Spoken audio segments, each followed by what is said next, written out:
It is incredible to me what a difference a week makes. And we said on this podcast last week, it's so recent that I still remember. Wild, wild west. That's the way junior hockey is right now with the NCAA rule change. And if you didn't like the way the rules were impacting the OHL last week, just wait a week because I think we're feeling a little bit better. We are Dan Mahar, that guy over there. You'll find him on X at his name, Dan Mahar. My name is Mike Farwell. You'll find me on X at Farwell underscore OHL. Thanks for coming back for another episode. And Dan, do you feel a little less alarmed this week? Adam Valentini, Callum Croskery, Cooper Dennis, Caleb Malhotra.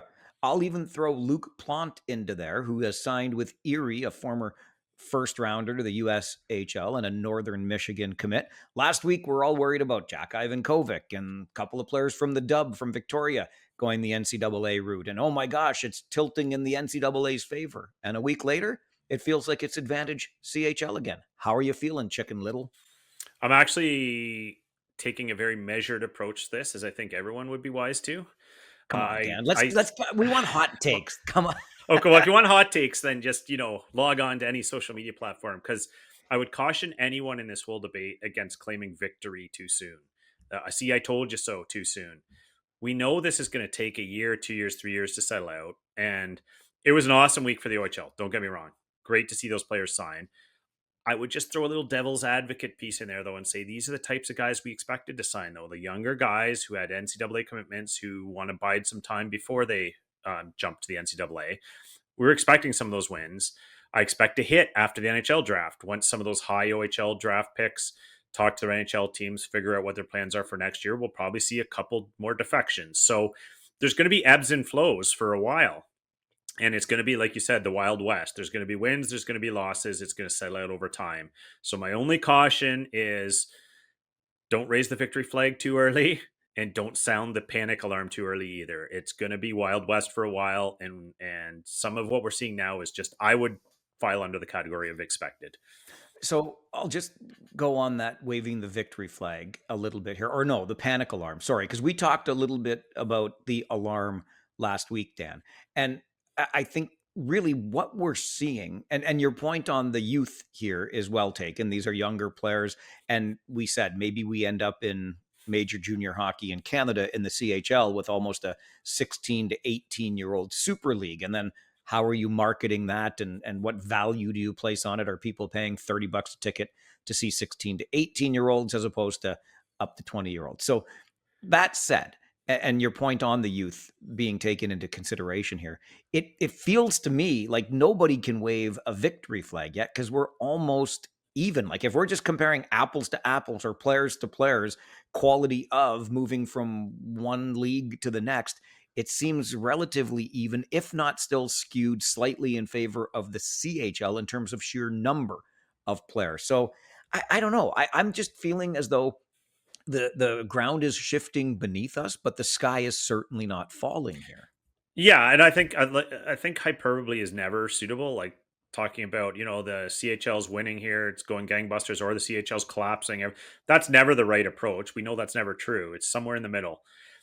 I think if you're looking at the negative side, you look at junior. We talk about the World Junior Tournament every year being a 19-year-olds tournament, so the older players tend to drive teams. By that standpoint, maybe we're losing a little because we've seen defections of a couple older players. We saw this week Caden Lindstrom leave the Medicine Hat Tigers, head to the NCAA. Those are the players that are going to drive teams next year. Some of the players coming in are maybe a year or two away from being part of that key core. So from a pure quality standpoint and bolstering the quality of the league, there's still been some hits. I think you're absolutely right about the quantity. The quantity has been in favor of the CHL so far. So again, it's just going to be a feeling out process. There's a lot of uncertainty around these players that do jump to the NCAA. Do they stay? Are they getting the ice time they want? Are they getting the nil money they thought they'd get? Et cetera, et cetera. Some might be back. Some pundits have speculated some of them will be back by Christmas. So lots is going to change. I think I don't want not to be alarmist. I think the biggest challenge in all of this for any of these programs, NCAA, CHL, you name it, is in the marketing end, which you just referenced, is a lot of the way these teams are sold to the fans, to the fan bases and to communities is based on knowing the players. You know, you build up, a player comes in at 16, 17, plays a couple years, you know him as an 18, 19, 20-year old. They're known in the community. That's who you're looking forward to playing, 3, 4 years in the city. Um, if that doesn't happen, you don't build that connection to that core over time. You know, they're 1 and 2 year players, they're in and out, they're switching teams. It gets harder to follow. And that's a huge challenge for a marketing department for teams trying to sell their team to the community. And that goes across the board. That's not just a negative for the CHL. That's a negative for everyone when there's too much transition and back and forth. So I think that's a challenge that all of these leagues are going to have to figure out. But yeah, in terms of the short term, I think the dust is a long way from settling.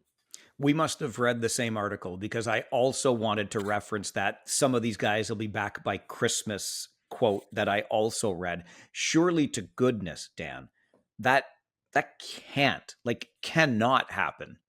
Can it?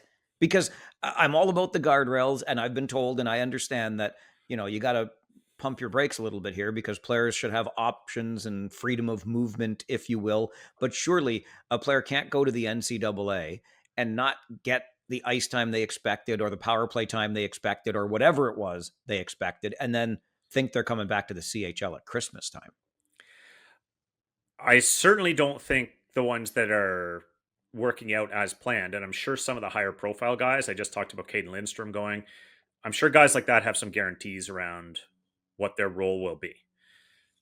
The lower you go down the ladder, if you will, in terms of how high end some of those players are, we know the NCAA is ruthless. We know it's a results based league, and there's all kinds of other factors. So lots of players go to the NCAA. There's legions of them every year in every sport that go there and find out, hey, I'm not getting the ice time I thought, or the coach loses faith, or the coach changes, or you name it. All these things happen, and suddenly someone's not so happy. And it used to be you had to enter the transfer portal and wait till year end, et cetera, et cetera. Well, now if you can leap back to the CHL, you better believe there's going to be a couple guys. We saw it with Christian Humphreys coming to Kitchener this year, where they say, you know what, at 18 years old, I need to get more ice time than this. I need to play a bigger role. I'm going to start having these discussions at Christmas, and I'm not going to wait to the end of the year in the off season when everybody's looking for a new role. I'm going to start making things happen now. So I don't think you're going to see a lot of it, but you absolutely will see a trickle of it. Maybe I'm misreading the context of this then, because Christian Humphreys had never been. I know he was drafted by the Kitchener Rangers, but he had never been in the CHL. In my mind, when I read that quote, I'm thinking about a player that decides the grass is greener in the NCAA, so leaves the CHL this offseason and then wants to come back into the CHL by Christmas time. And I just can't imagine either league really being kosher with that. Well, I think the receiving league, so in general, as a concept. Sure, Yeah. but the receiving league too is then, like, if they want to come back to the same team they departed, you're gonna have to find room for them, and you're bumping somebody else off that roster, the roster that you put together in September when that other player bailed. Like, I don't know. To me, it seems a little quick, a little hasty. Well, and in this whole new dynamic, the whole Wild West we're talking about, that's the biggest piece that bothers me, is that loyalty, consistency, all these things are going to be a problem. Having said that, these are all competitive programs. They're in the business of winning. And if you have a top of lineup guy coming to you in Christmas, you're going to make room at the expense of whomever.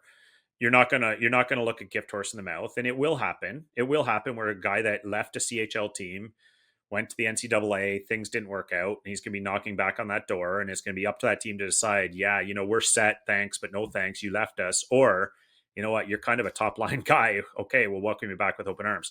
So it's all about how those relationships ended, were managed over time, what the discussions were, and what transpires. But nobody's going to be happy with that kind of back and forth dynamic, for sure, because teams want to have consistency and they want to have set rosters and know what they're dealing with.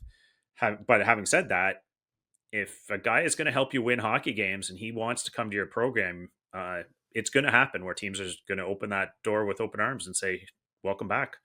I want to go back as well to something you said earlier about the nil money, the name, image, likeness money that's being made available to some of these players. And if you're looking for your hot take, here it is. Because I'll tell you what doesn't help in all of this: those numbers that are being bandied about in public about what that nil money could be worth, because I'm here to tell you, not every player is being offered that kind of money. This is for a select few. I know there's a boatload of money in the NCAA. I get that. But not every player that decides the grass is greener in the US college system is going to be getting $250,000 or even $250,000 when they make the jump. So I don't think that is helping the conversation at all. You are absolutely right about that. Those numbers, when it comes to nil money and the way the finances work in the NCAA, there's a million and one nuances to it that people don't understand. And I admit I don't even understand all of them because I didn't go to the NCAA as an athlete, so I don't understand. But I do know it depends who you are, what school you're at, what your status is, your nationality. So all these players that are Canadian, that nil money is not as readily available, and the schools have to work some workarounds to get you that money. In other words, the work you do for the nil money has to be done on Canadian soil.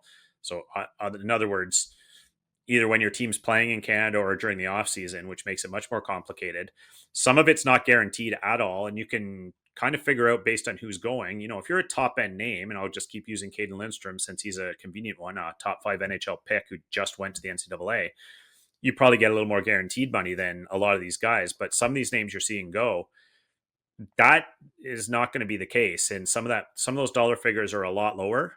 Hockey, we know, is kind of a little bit down the rung in terms of NCAA economics and money making. So, yeah, the grass sounds greener on first blush, but when you start digging into all the specifics, I guarantee you, not every kid you're seeing jumping is getting six figures in nil money. Can I put on my tinfoil hat here for a moment? Would you mind? Absolutely. Okay. Let me just. Okay, I get a set there. How's it look? What do you prefer, my bald head or my tinfoil hat reflection? Equally shiny. So just Hey, keep that on. perfect. Any of our viewers on YouTube are saying, Farwell, you didn't really put a tinfoil hat on. You just are shiny. That was for our listening audience only. I don't really have a tinfoil hat on. And this might not necessarily be all that conspiratorial, but it did raise my antennae, Dan. And it's connected to this NCAA CHL landscape that we're all operating in now. I've been around this league for a few years, the OHL. I've spent most of those years around the Kitchener Rangers, and I cannot remember a time, and I stand to be corrected if you remember one or anybody else does. Send your feedback, ohlpodcast at rogers.com. But I don't remember a time that so much fanfare was made about the signing of a player. Yes, when the draft happens, usually the first first three picks are made available to the media for interviews, et cetera, et cetera. But an off-season signing, no matter the caliber of the player, I don't ever remember as much of a fuss being made as was made this week in Kitchener around Adam Valentini. I'm not knocking Valentini. This is a quality player. This is a bit of a coup for the Kitchener Rangers, who played a bit of a long game after acquiring his rights last season. Now he's signing, he's going to join the team. But I just can't help but wonder, Dan, if the fanfare was deliberate to kind of do. Kitchener is a well-served market when it comes to local media. They've got local TV, local radio, local print, all following the team and following it closely. Not every market can boast that. So you bring in a guy like Valentini, and it's an opportunity for the OHL/CHL to splash something out there. You come to this league, look at the coverage. Look at what happens when you sign in the Ontario Hockey League, when you sign with the Kitchener Rangers. I couldn't help but think this was somehow deliberate to make, and again, not that Valentini's not worth it. I've just never seen it like this before. And I wonder if it isn't just to make the OHL look like as attractive a destination as you and I both know it already is. Yeah, you're 100% right about that. And I was trying to rack my brain and think too, and you'd be more tuned into it being an official member of the team media for a while, so you've seen it more.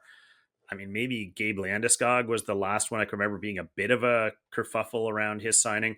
But I think you hit the nail on the head where all those things you just mentioned in terms of presenting the OHL and the franchise as a professional, look what we can do. We're just like the pro team. All of that, the optics are great. But also from the player standpoint, the player and the agent standpoint, it is as competitive an environment as you can get, and any eyes and attention you can get on your kid, on your player, is a huge bonus. And when you look at these kids all wanting to play in certain markets and certain leagues because of how much they get scouted and how much they get seen, and you look at Adam Valentini, look projected early projections to go in the first two rounds of the NHL draft. A press conference like this can only boost his image, boost his spot on the radar, I guess, if you will, and bring attention to the pro. So if you're trying to recruit, and you're trying to win this recruiting battle and get kids to come, being able to offer this kind of flash and dash and sell your kids and sell your players has got to be appealing to the kid, to the families, to the agents. I'm sure that's calculated. Got to make the kid feel pretty good too, eh? Like, look at all the eyes, ears on me as I join this team in the Ontario Hockey League. Oh, for sure. They all talk about when you hear them, right, when they tour places like the Odd and in London, and they talk about, oh, professional franchise, professional facilities, top notch.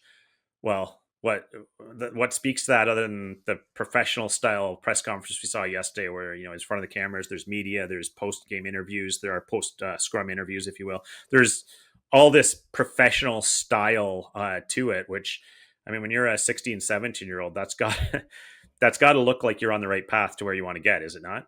It's funny when I tried to think about another player that such a splash was made for. The only other one that came to mind was possibly Gabe Landeskog, although I don't remember for sure. And maybe Dan, you and I are both just being reminded of that because Valentini's going to wear the same number. I don't know, but another 92 in Kitchener.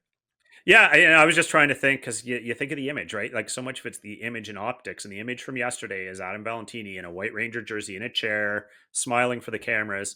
I'm trying to remember that image of a signing, and I'm sure I'm missing some that have, I'm sure others have occurred, but the last one that jumped to my mind of this kind of fanfare and press conference was Gabe. So yeah, that's what sticks in people's minds, and the Kitchen Rangers were projecting this is a big deal that we signed this kid, and I think that's what the league wants right now.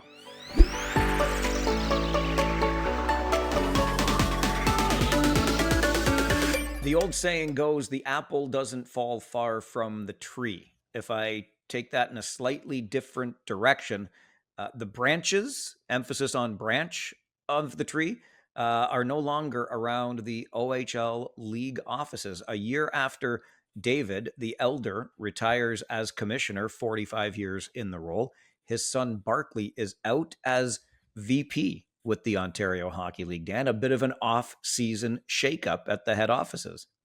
Yeah, and we don't. Well, I don't. I speak for myself. I don't have a ton of information on what transpired. I mean, you can make some guesses. Like when Elder Branch left, we had Brian Crawford come in and turned the office over to him, an office that Barkley Branch had been very heavily involved in running up until that point.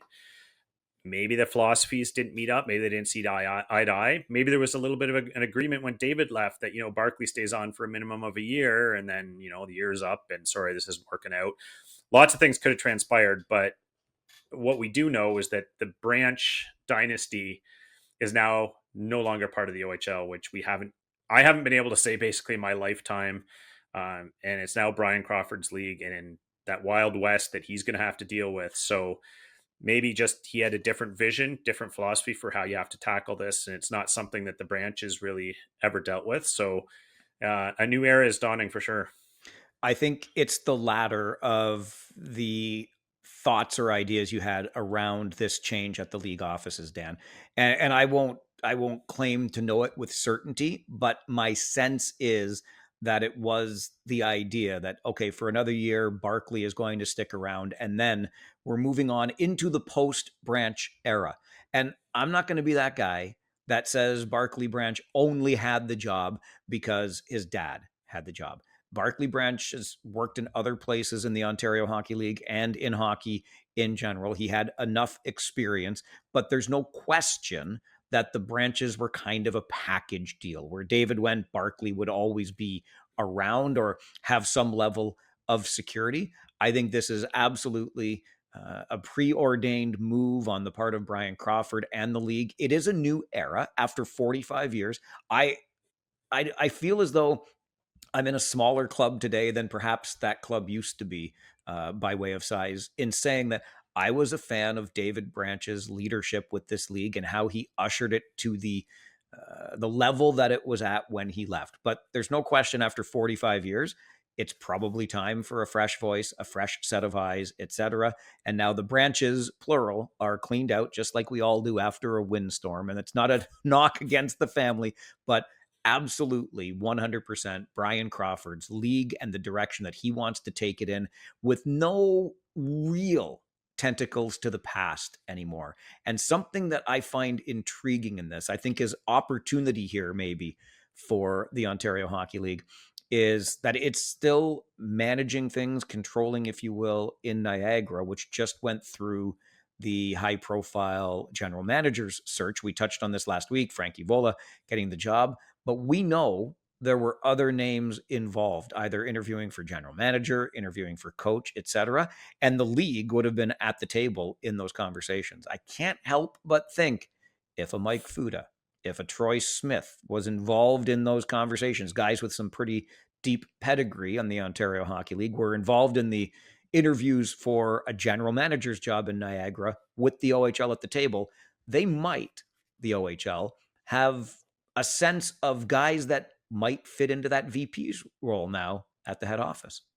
Actually, that's a really interesting connection, because I think when we talked about the Niagara opening, you and I both were starting to think there was a real possibility Mike Fuda's name might come up there when we talked about the type of person they were looking for, and they teased some hints. So obviously, wherever there's smoke, there's potentially fire. It didn't work out for that particular role, but obviously Mike Fuda may have some eyes on coming back to the OHL. And what better role than league office in the current climate? And a guy like him could steer this ship pretty ably, I would think. So for a guy like Brian Crawford, have someone like that at his side for this, I think would be a win for the league. So we'll see. But that's an interesting thought. They made it to back OHL championships, and they suffered the same fate in each year, except this year they managed to win a game. But what's up with the Gens? Up for sale, you say? Well, don't get too hasty on that. Dan and I will break it down as we continue this week on the OHL podcast.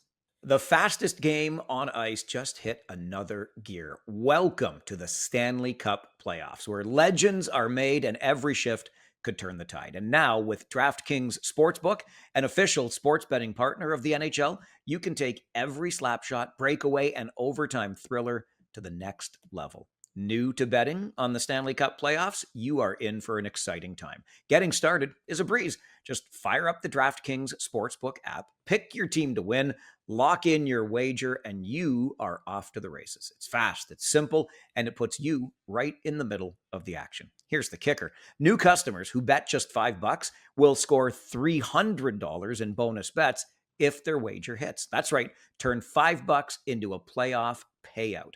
Download the DraftKings Sportsbook app now and use promo code THPN. That's promo code THPN to unlock $300 in bonus bets when your $5 bet wins. Only at DraftKings Sportsbook. The crown is yours.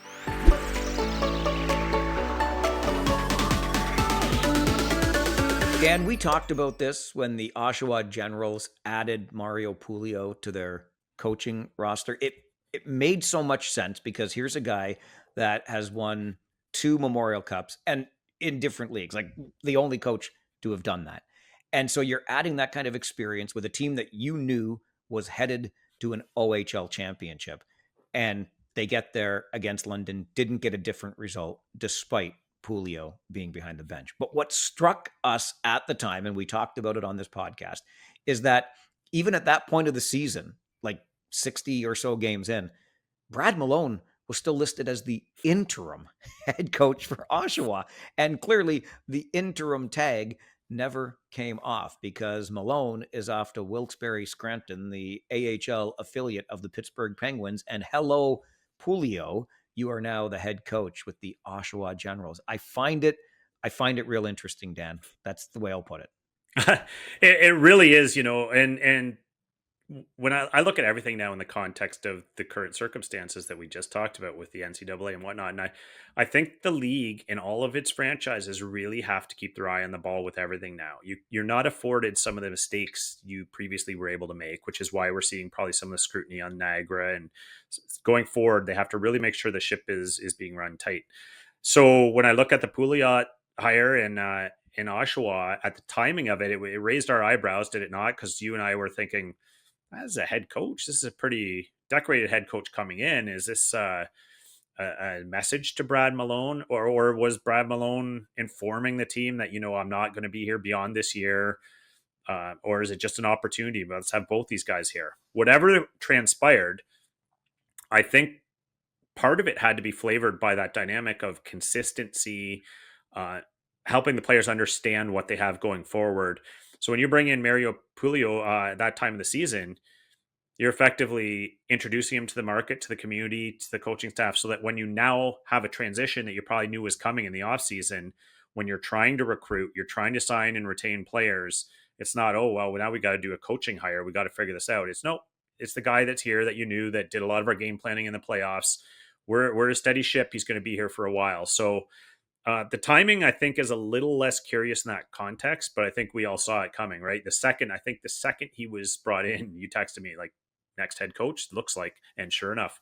100%, Yeah. right? The writing was on the wall for this one. And look, I've got a lot of time for the Oshawa Generals. I really do. A well-run organization, steeped in tradition, terrific for the Ontario Hockey League. But this has been a bit of a curious year, hasn't it? And I'll add to that, by the way, with the time I have for the Oshawa Generals, Roger Hunt as a GM, one of my favorite guys to talk to in this league, and I think he does a hell of a job. But this whole season was just kind of weird, right? Because they bring in Steve O'Rourke to coach, and when they're in first place early on, O'Rourke's out, and an untested, unknown Brad Malone comes in, presumably, like, let's just be honest about this, presumably because he was a buddy of the owner's kid when they played together in the American Hockey League. Now, look, Brad Malone did a fine job, obviously has enough pedigree to be recognized by the Pittsburgh Penguins organization and off to Wilkes-Barre. But I just, from Steve O'Rourke to Brad Malone to the addition of Pulio, now Pulio becomes the head coach and Malone is gone. It just doesn't strike me as being typical of the way the Oshawa Generals do business. And if I'm being blunt, Dan, that worries me a wee bit for an organization with the pedigree of the Oshawa Generals. Yeah, fair enough. It was a weird year. And if we even add the on ice bit to it, let's call a spade a spade. They probably didn't have as strong a regular season as they anticipated. It wasn't a bad season, don't get me wrong. They still did well and obviously cruised through the Eastern Conference in the playoffs. But I think they were expecting to not be in that 4-5 battle in round one. They were expecting that this was probably a year where they could get to the Memorial Cup. And I know it's the timing is timing is everything. And when you gear your go for it year to a year when the London Knights are probably as strong as they've ever been, you maybe it was just bad timing for them. Having said that, the weird year was both on and off the ice, and maybe some of that turmoil led to them not quite placing as high in the Eastern Conference as they would have expected. I thought Roger Hunt did a great job of bolstering that lineup to get them over the hump in the playoffs. So there was a lot of positives this year, but you're right. To describe the year as weird or bizarre, I think would be completely fair. And to just go a little bit further on Roger Hunt and the job he has now as we come into the off season, Dan, you can be sure that we know it's time for a reload in Oshawa. And I think at minimum, Ben Danford, and we know there will be more, will make another team very happy either before the new season begins or as the trade deadline approaches next year. But Roger Hunt is going to be on the hunt for trading partners as he rebuilds for the next run at this in Oshawa. And absolutely, because you look at some of those pieces on Oshawa, the Danfords, the Senecas, some of those players. You see Wang has a NCAA commit. What happens with that? I think you're going to see a new dynamic in trading and with the GM landscape in the OHL where the trading partner is going to want some assurances. We saw that with Henry Muse going to Sudbury this year, where the Wolves maybe felt a little burned, thinking they were getting a 2-year player and paying a 2-year price for him, and then finding out, oh, lo and behold, he's off to the NCAA. So we'll see how that shakes out. I feel that in the short term, you might see prices come down just a touch, or at least have a few more conditionals attached. That's my theory, my hunch. We'll see if I'm right. But I think you're going to see GMs with those assets like Roger Hunt doing the best they can to move them before the ground shifts beneath their feet, I guess. And I'm sorry, I said earlier 2 different leagues. I meant 2 different teams that Pulio won with in the queue. Before you send too many emails to ohlpodcast@rogers.com. Well, I love the feedback. Good, bad, otherwise. Tell me how dumb I sound. You could do that every week if you wanted to.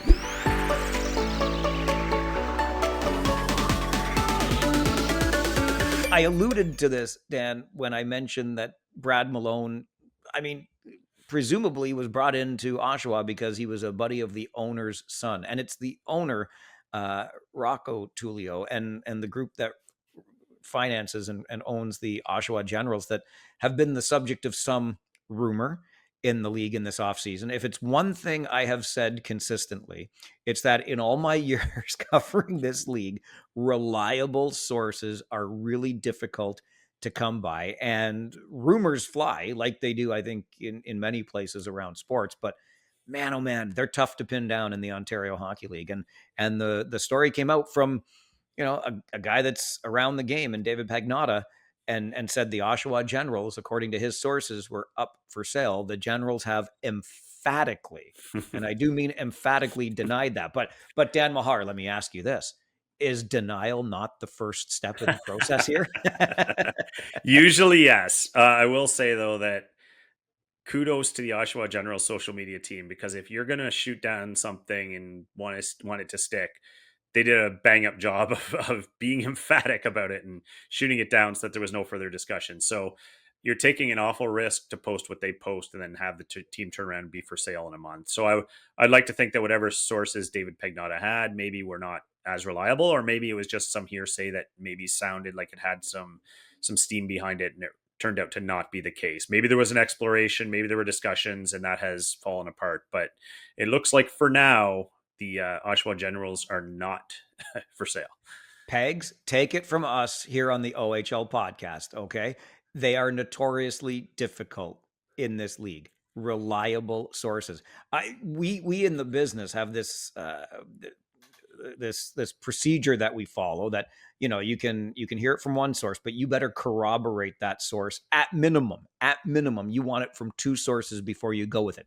Pagnotta had that, but maybe in this league you need more than 2, or certainly the one that is ironclad. But let's just take this half a step further, Dan, because I think rumors like this emerge. I'm not saying anybody in Oshawa in the ownership group was kicking tires. I'm just saying I really do believe that franchises in the Ontario Hockey League are desirable commodities, even with the shifting landscape that we've been talking so much about over these last many weeks. And the prices, we're talking 15, 20, $25 million. Remember when we were talking about USHL expansion and the expansion fee, if you will, upwards of 30 million, somewhere between 15 and 30 million is the numbers that we're talking about now. 15 being the lower end, in and around the number that the Guelph Storm were sold for a couple of seasons back. But the bottom line in all of that is I think, Dan, they are desirable investments and obviously of significant value to potential owners. I think that much is clear. And, I'm not going to profess to be any sort of business genius and understand the market value of these franchises, why they are. What I will say is it's pretty clear that decade by decade, this league has become more and more professional. There's more value added in terms of better facilities, better marketing, better, you name it, better that we're getting into the TV deals, etc. So little by little, this league looks more and more professional. And maybe that's why some of the commodity value rises.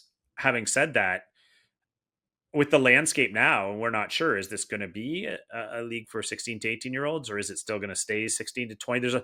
There's all kinds of question marks here that I would think might impact values. But I think the only thing I do know for sure is what you just said at the end of your statement there, is that the values are increasing. There seems to be lots of interest and lots of value in these franchises, and people that know a lot more about business and values than I do are assessing that. And that seems to be the case pretty clearly. One of the best comments I read in response to the rumor that the Oshawa Generals were for sale is that the Peterborough Petes should buy them and then fold them. Who doesn't love that rivalry? It's the best in the league. And I say that as a Kitchener guy. It's better than the Highway 7 rivalry, Kitchener and Guelph. It's better than Kitchener and London. Oshawa, Peterborough is the stuff of OHL rival tradition. And that, well, quite frankly, I wouldn't wish it, but it'd be kind of funny.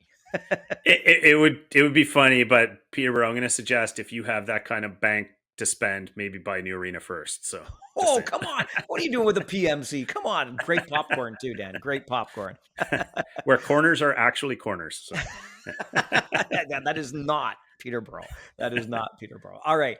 There's still a little more ground to cover this week on the OHL podcast. So don't get too hasty on that next episode button, because there is a younger brother of a former OHL champion who is about to play for his fourth Ontario Hockey League team. And actually, one of those teams is one of the ones we just mentioned. We'll get to that story as we continue this week on the OHL podcast.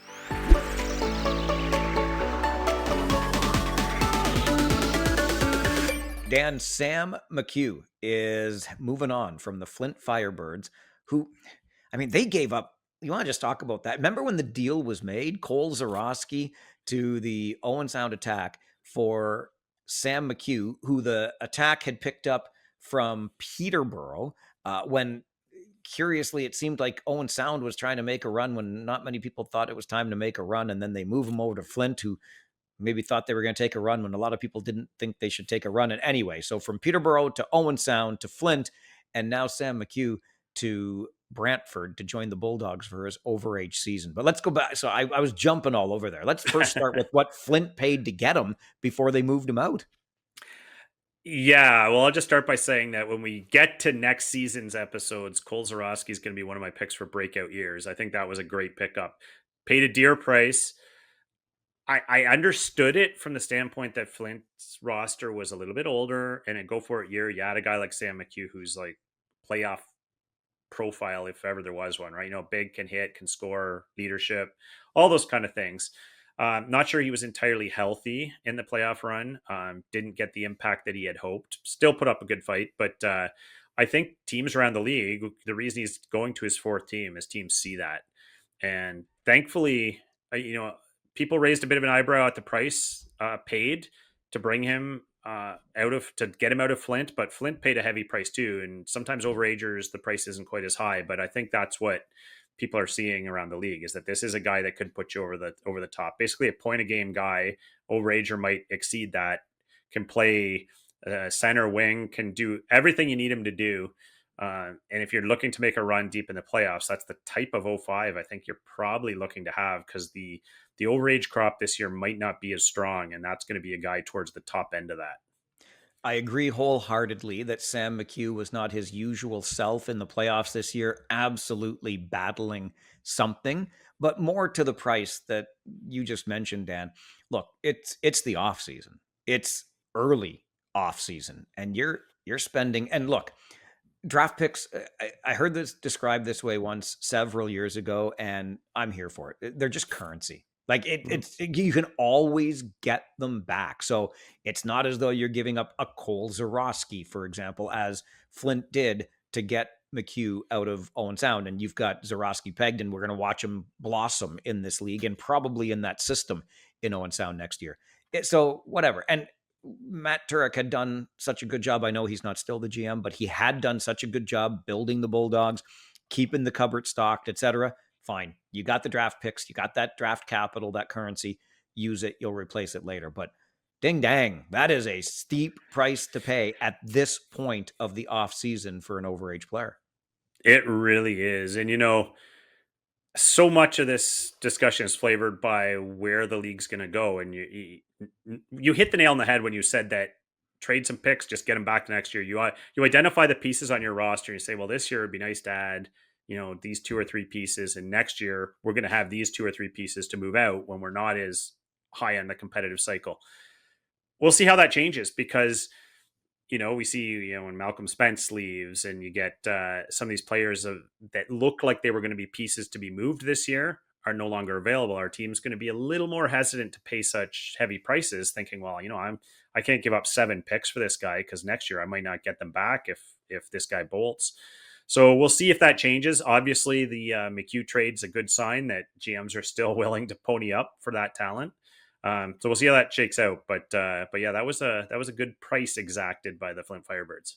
Here's something I'm thinking about in this. You say, a good price exacted, but also I think, Dan, it's fair to argue whether you agree with the price paid or not. Sam McCue is a really nice fit for Brantford. He's a Oh, Brantford kind of player. He's filling an absolute need when you look at what the Bulldogs are graduating, and maybe like I'm starting to feel a little bit less worried about the direction of the Brantford Bulldogs. I mean, the Matt Turk thing was so weird, and we talked about it and some rumblings that we were hearing that, oh boy, the wheels are coming off the wagon there in the Telephone City. But this is a good piece for Brantford. oh, is it ever? Like, well stated to say what a fit McCue will be there.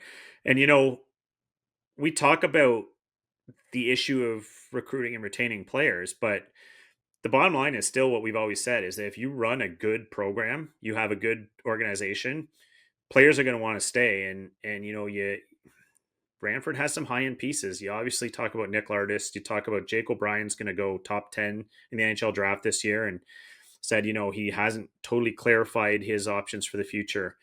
But if you have a good program and these players are waffling at all, and they see what development other players in the organization have gotten, and they see a GM that goes out and gets you a Sam McCue, and you think, well, you know what, this is a pretty good spot for me to continue. So all of these things are parts of it, and the Brantford Bulldogs look to me like they're still in really good shape despite all the changes in the front office. Well, and connected to that, one of the things that has me feeling a bit of relief as we're early into this offseason is the coaching staff has remained intact. There were all kinds of rumblings when Turek left, and I actually heard Jay McKee's name linked to the opening in Philadelphia because of his old buddy Danny Briere over there. I don't know how much smoke there was behind that fire, but the name was at least linked in some corners of the hockey world. But McKee stays there as the bench box. That maintains a certain level of consistency. And I don't know about what you've been hearing as we're early in this offseason, Dan, but some are already looking at Brantford in the East, Kitchener in the West. I know it's way premature, but look, we had the Western team nailed at the beginning of the season last year. I thought it would be against Brampton, but we had London nailed down. Kitchener, Brantford. Boy, oh boy, the storylines that would come from that if that's the OHL final next year. Yeah, would it ever? There's some early returns, I guess, some early projections, and I see both those teams looking like they will have big years. Obviously, we'll get to that when we get to the projections next year. I think Kitchener obviously will want to solve some question marks around goaltending going into next year. Do they turn the keys over to a 17-year-old, or do they have another plan in mind? And what do they do with the extra bodies? But Brantford is certainly looking strong. I think there's going to be a couple other players in there as well that might be stronger than we think. But yeah, that would be a storyline to see Jay McKee taking on the Kitchener Rangers, would it not? I'll come back to another former Kitchener Rangers coach in just a moment. But one more point, because we talked about him at the beginning of this episode, in Caleb Malholtra, who is now coming to join Brantford. Rumblings out of Guelph that the Storm were this close to having Malholtra join them last season, but Kingston kind of got in the way of that. And had Caleb Malholtra joined Guelph, his dad, Manny, a former Storm, might have come in as the coach. And who knows, like Manny Malholtra has got, he's a game away from the Calder Cup, I believe, with Abbotsford in the American Hockey League right now. So his, coaching has done all right for him at the American League level.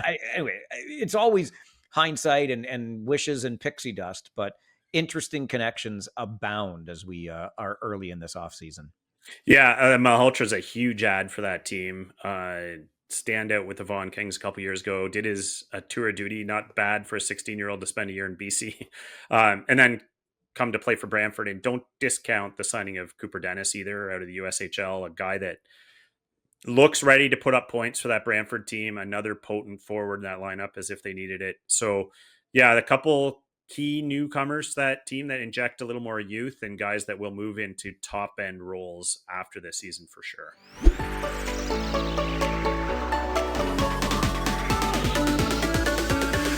That other former Kitchener Rangers coach I just wanted to touch on, and it's got nothing to do with the OHL anymore, but just because the news is fresh, and I'm sure, Dan, you feel it as much as I do, because Pete DeBoer and the Pete DeBoer Steve Spott era in Kitchener was arguably one of the teams, the franchise's strongest. And until this recent coaching regime came along, people were lamenting how it used to be.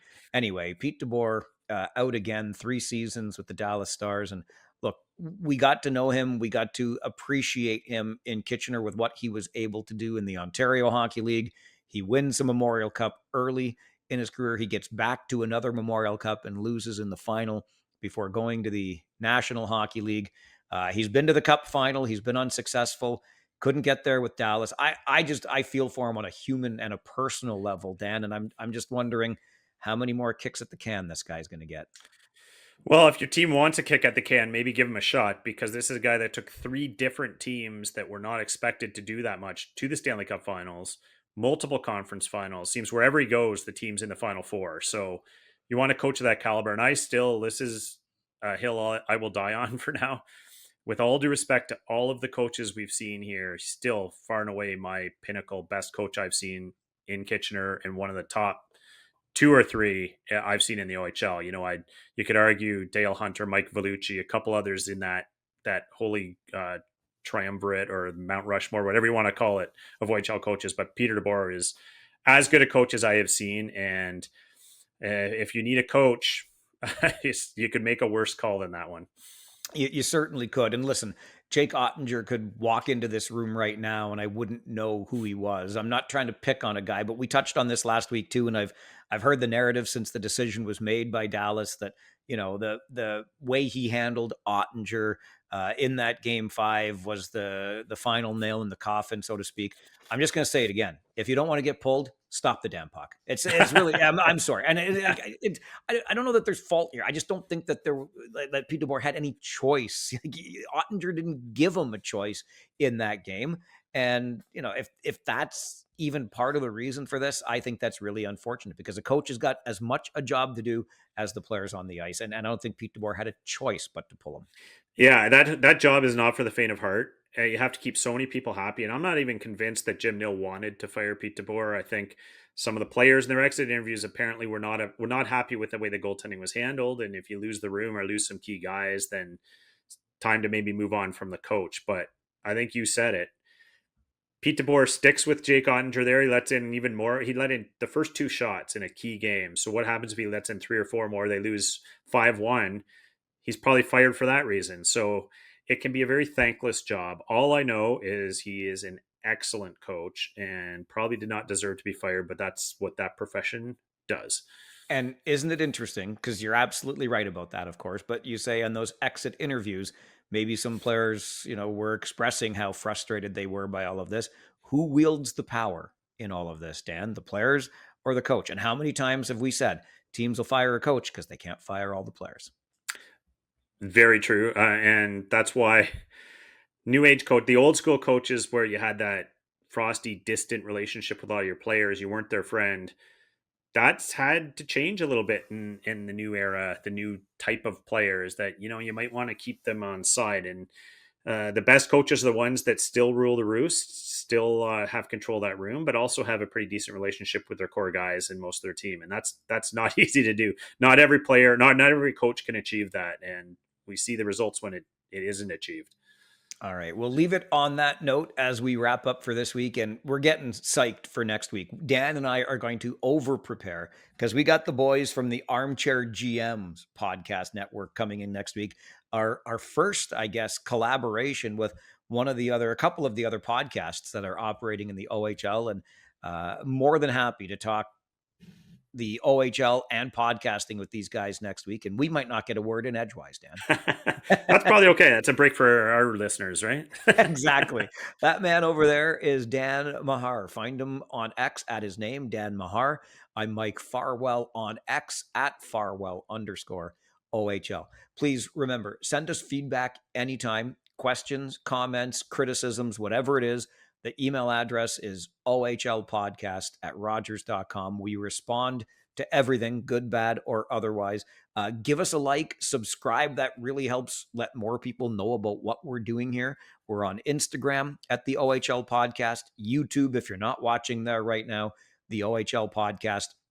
Tell a friend about us too, because we're heading into an off season, but we're planning already to be back next year and continuing coverage of the league that we love so much. Thanks for being with us again this week on the OHL Podcast.